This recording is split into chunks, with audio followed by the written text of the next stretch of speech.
Hello to our listeners across the colonies and beyond. I am Jonathan Edwards, and I am pleased to welcome you to the latest Virtual Wayback podcast as we begin a month-long examination of the gentlemen who served in the Continental Congress and forever remembered to varying degrees as the signers of the Declaration of Independence.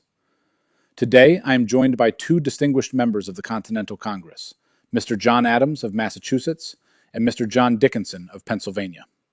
Rather than a customary interview, today we will allow for and encourage a formal exchange between Adams and Dickinson, similar to, but not the same as, a Lincoln-Douglas-style debate, which in 1776 had not yet been developed. Still, over the next 15 to 30 minutes, each gentleman will be asked to state his position and put questions directly to the other on the great question before Congress in 1776, whether these colonies ought now to declare themselves free and independent states. Gentlemen, I thank you both. Mr. Adams, you have the floor. Sir, I am obliged to you. The question before us is not one of distant speculation, but of present and unavoidable necessity. For more than a decade, these colonies have petitioned, remonstrated, and reasoned against measures of Parliament which assert a right to bind us, in all cases whatsoever, as was declared in the Act of 1766, commonly called the Declaratory Act, whereby our legislatures were reduced in principle to mere instruments of another authority. Since that time, further encroachments have followed, duties imposed without our consent, our commerce restrained, our charters altered. Most lately, His Majesty, by proclamation in August of last year, declared these colonies to be in open rebellion, thereby withdrawing his protection and commanding his officers to suppress us by force. This hath not remained a mere declaration. It hath been executed by fleets and armies upon our coasts. Under such circumstances, I maintain that the political connection is already dissolved in fact. To delay declaring it in form is not prudence, but contradiction. We are treated as enemies. We must cease pretending we are subjects. Mr. Edwards, I thank you. I shall not deny the existence of grievances, nor the severity of many measures enumerated by the gentleman. Indeed, I have myself written and spoken against several of them, particularly those acts imposing taxation without consent and altering established governments. Yet the question before us is not whether injuries have been sustained, but whether those injuries render independence both necessary and wise at this present juncture. The Declaratory Act, however objectionable in principle, was not executed in its full extent, and though the late proclamation of rebellion is grievous, it is a measure arising within a conflict which, I would still contend, might yet admit of accommodation. Independence is not merely a remedy, it is a transformation of our entire political condition. It dissolves all former ties, invites new dangers, and commits us to a course from which there is no retreat. Before adopting such a measure, we must be certain not only that we are aggrieved, but that no safer or more secure alternative remains. Mr. Dickinson, you have acknowledged the Declaratory Act, by which Parliament claims full authority over these colonies. You have acknowledged taxes laid without representation. You have acknowledged the King's proclamation declaring us in rebellion and subject to force of arms.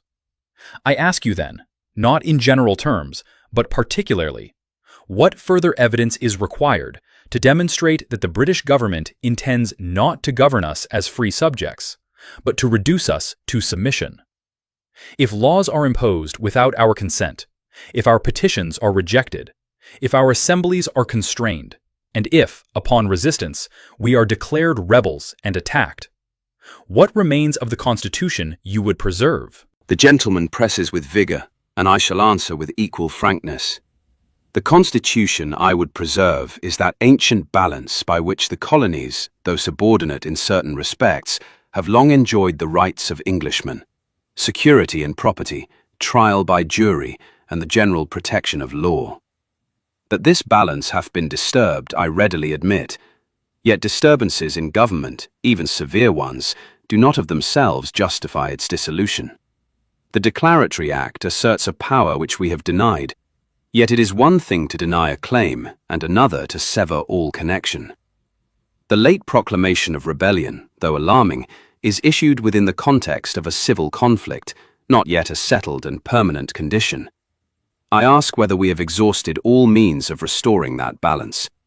The olive branch petition of last year, though rejected, demonstrates that the colonies have not been wholly unwilling to seek accommodation. Shall we now abandon that posture entirely, and thereby render reconciliation impossible? Sir, reconciliation is already rendered impossible, not by us, but by the measures of the Crown. You speak of the olive branch petition.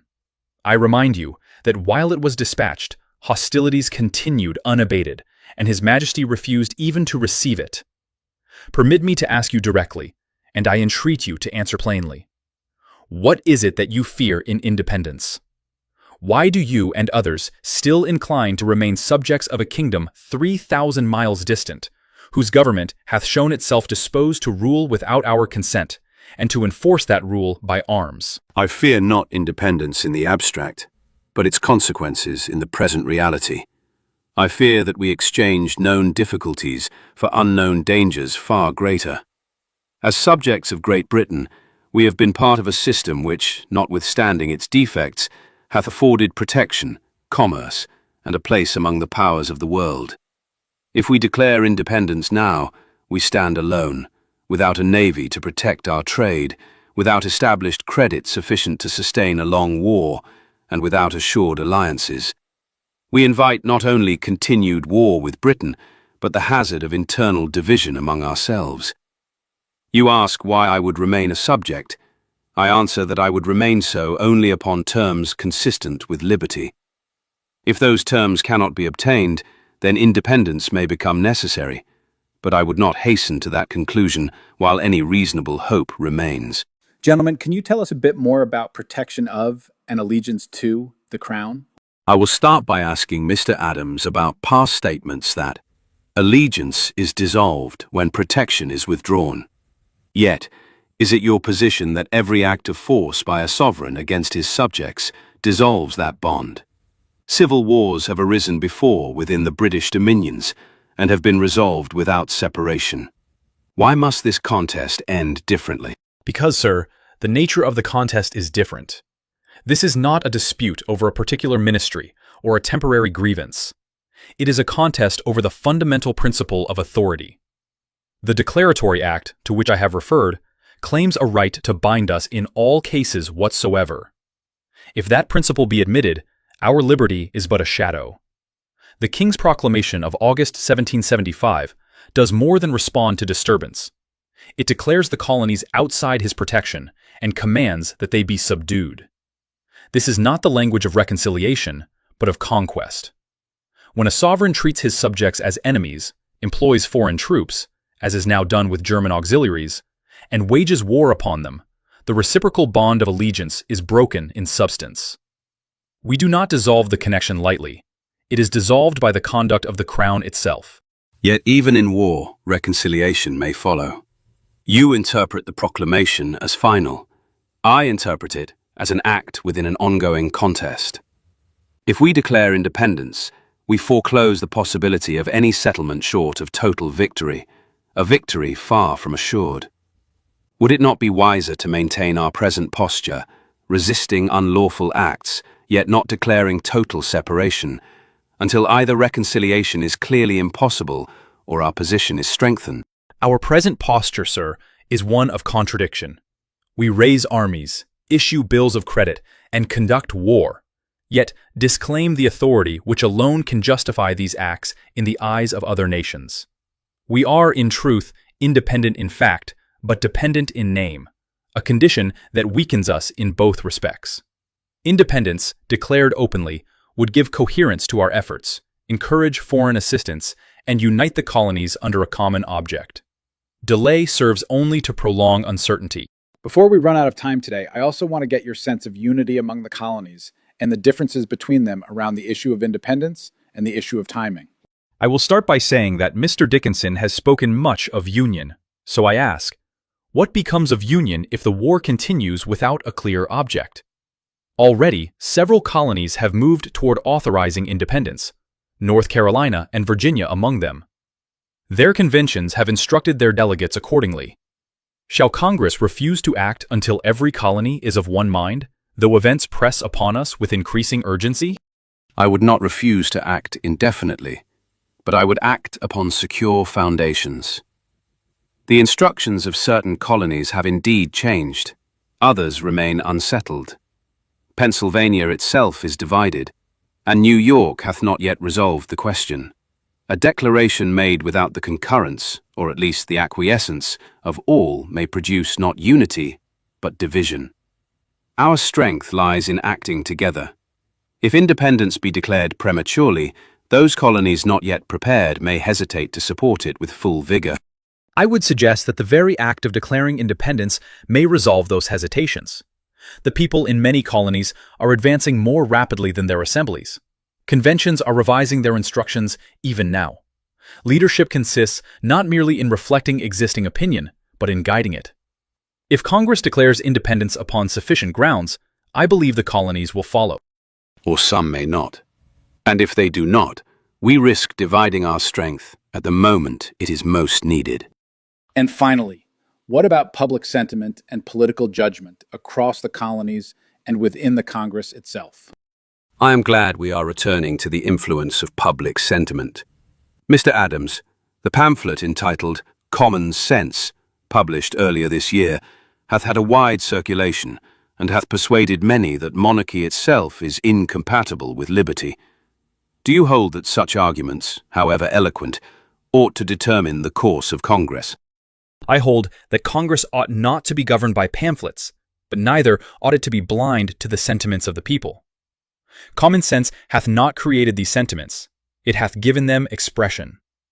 The idea that a distant island should govern a vast continent is indeed difficult to reconcile with reason. While I do not adopt every argument advanced therein, I recognize that public opinion is moving decisively toward independence.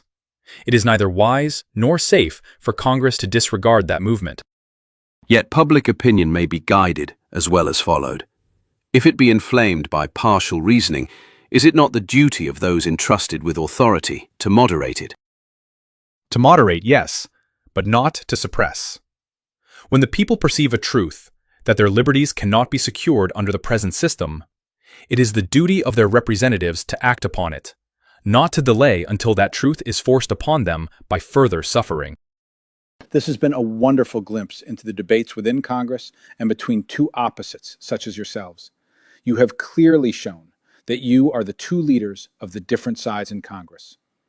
Mr. Adams, if independence occurs, you will inevitably be given credit for the one who led the effort. Mr. Dickinson, if Congress is more patient, you will have been seen as the leader of caution and hesitancy. To that end, we appreciate your candor and commitment in this discussion to being firm in your stance, but willing to listen to the other.